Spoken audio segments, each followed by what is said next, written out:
Good morning, नमस्कार। सबैभन्दा पहिले त आज सन् 2026 को पहिलो दिन, यानि कि नयाँ वर्ष, नयाँ उमङ्ग, नयाँ जोस, नयाँ विचारका साथ नयाँ कार्यको सुरुवात होस् भन्ने कामनासहित नयाँ वर्षको, नववर्षको हार्दिक मङ्गलमय शुभकामना व्यक्त गर्न चाहन्छु। नेपालको भूगोल सम्बन्धी फेरि पनि जानकारी लिएर उपस्थित भएको छु। आजको भिडियोमा म यहाँहरूसँग नेपालको अन्तर्राष्ट्रिय सिमानाको जम्मा लम्बाइ कति रहेको छ र नेपालको चारवटै दिशाबाट नेपालको चौतर्फी रूपमा कुन देशको कुन राज्यले छोएको छ लगायतका विषयवस्तुमा आज म छलफल गर्नेछु। सुरुवात गर्न चाहन्छु म त्योभन्दा पहिला नेपालका विभिन्न प्रतियोगितात्मक परीक्षाहरू लगायत विद्यालय तहमा अध्ययन गर्ने विद्यार्थीको लागि पनि यो अति उपयोगी विषयवस्तु रहेको छ। आजको विषयवस्तुमा म प्रवेश गर्न चाहन्छु। नेपालको अन्तर्राष्ट्रिय सिमानाको कुरा गर्दा नेपालको तीनतिरबाट अर्थात् पूर्व, पश्चिम र दक्षिणतिरबाट भारतको सिमानाले छोएको छ भने नेपालको उत्तरतर्फबाट चिनको स्वशासित प्रदेश तिब्बतले छोएको छ। हामीसँग यहाँ एउटा नक्सा छ। यो नक्सामा मैले चाहिँ यहाँ देखाएको छु। यो पूर्वबाट पूर्व यो सिक्किम, पूर्वबाट यो तल चाहिँ पश्चिम बङ्गाल रहेको छ। त्यस्तै नेपालको यो दक्षिणतिर बिहार प्रदेश छ भने दक्षिणतर्फको यो पश्चिमी भागमा उत्तर प्रदेश राज्य रहेको छ भने यहाँ पश्चिमतिरबाट भारतको उत्तराखण्ड राज्य छ र यस्तै उत्तरतर्फबाट नेपालको यो उत्तरतर्फबाट चिनको स्वशासित क्षेत्र तिब्बत भन्छ। यो तिब्बतले चाहिँ यो सिमाना छुट्याइदिएको छ, छोएको छ। नेपालसँग सिमाना जोडिएको भारतका राज्यहरू कतिवटा छ भनेर प्रश्न सोधेको पनि छ र भविष्यमा सोध्न पनि सक्छ। त नेपालसँग सिमाना जोडिएको भारतका राज्यहरू 5वटा रहेको छ, जुन यहाँ मैले नक्सामा पनि देखाएको छु। यो सिक्किमले माथि यो ताप्लेजुङदेखि लिएर पाँचथरसम्म लगभग 97 किलोमिटर सिमाना छोएको छ। त्यस्तै अर्को पश्चिम बङ्गाल रहेको छ।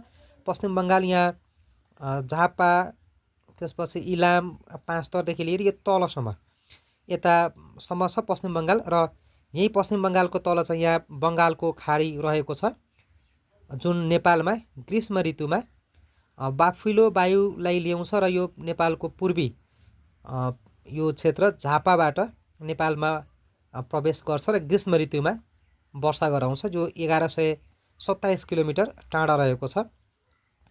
त्यस्तै यहाँ बिहार प्रदेश छ, उत्तर प्रदेश र यता उत्तराखण्ड छ। यो 5वटा प्रदेश र उत्तरतर्फबाट चिनको एउटा स्वशासित क्षेत्र तिब्बतले सिमाना छुट्याइदिएको छ। त्यस्तै नेपालको यो जम्मा अन्तर्राष्ट्रिय सिमानाको लम्बाइ 2926 किलोमिटर। नेपालको अन्तर्राष्ट्रिय सिमानाको कुल लम्बाइ यो 2926 किलोमिटर रहेको छ। यो 2926 किलोमिटर मध्ये भारतले चाहिँ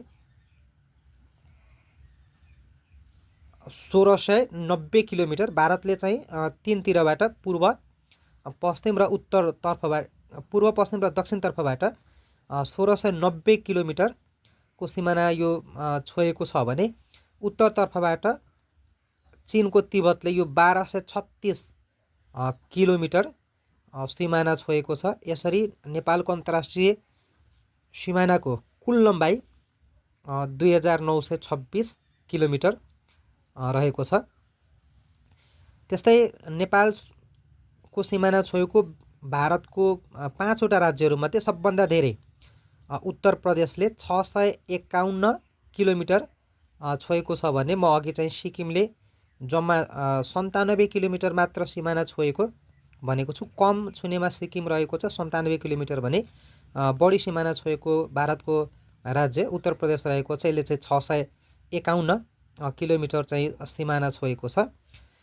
त्यस्तै यो चाहिँ पछिल्लो पटक नेपालले दाबी गरेको यो नक्सा चाहिँ बाहिर यो निस्किएको नक्सा यहाँनिर लिपुलेक, त्यस्तै यहाँनिर कालापानी र यहाँनिर लिम्पियाधुरा भन्ने क्षेत्र छ जुन नेपालले चाहिँ पछिल्लो पटक यो दाबी गरेको छ।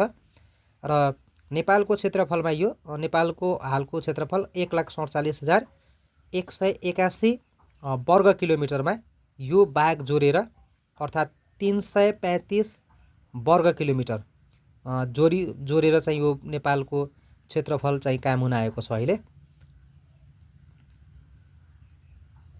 बिहार राज्य झापा जिल्लादेखि लिएर यो नवलपरासी जुन पहिलाको जिल्ला थियो जसलाई टुक्रियाएर 75बाट 77 जिल्ला बनाउने समयमा यो नवलपरासीलाई टुक्रियाएर यो पूर्वको भागलाई परासी र पश्चिमतिरको भागले नवलपुर बनायो। लगभग यहाँसम्म बिहार राज्यले छोएको छ भने यहाँदेखि लिएर यहाँ कञ्चनपुरसम्म उत्तर प्रदेशले छोएको छ। त्यस्तै यहाँ कञ्चनपुरदेखि माथि यहाँ दार्चुल्लासम्म उत्तराखण्डले छोएको छ।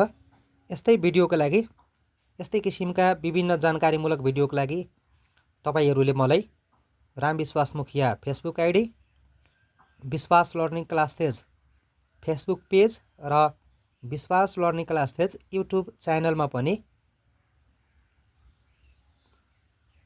मलाई फलो गर्दै यस्ता जानकारीहरू प्राप्त गर्न सक्नुहुनेछ। आजको लागि धन्यवाद।